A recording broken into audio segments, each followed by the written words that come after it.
মামা, সবাই তো ঠাকুর দেখতে গেল, আমাকে ঠাকুর দেখতে নিয়ে যাবে না মা? না শোনা, আমার তো শরীর ভালো না, আমার জ্বর এসেছে, আমি যেতে পারবো না। আমাদের জল ফুটিয়ে দিয়ে দিই, চলো তাহলে তোমার জল কমে যাবে।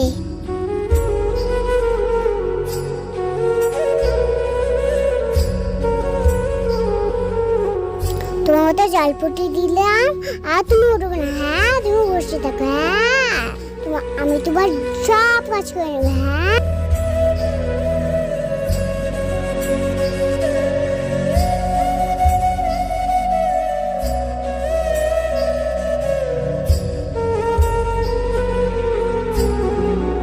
আর তোমার মাথার কাপড়টা শুকিয়েছে, তোমার তেল দিয়ে এসেছি, তোমার মাথায় তেল দিয়ে দিই। তোমার লাগতেছে, আমি তোমার মাথায় তেল দিয়ে দিছি। এবার যাই, তোমার সব কাজ করে নেবো আমি। হ্যাঁ মা, এবার থাকো তো, আমি গেলাম।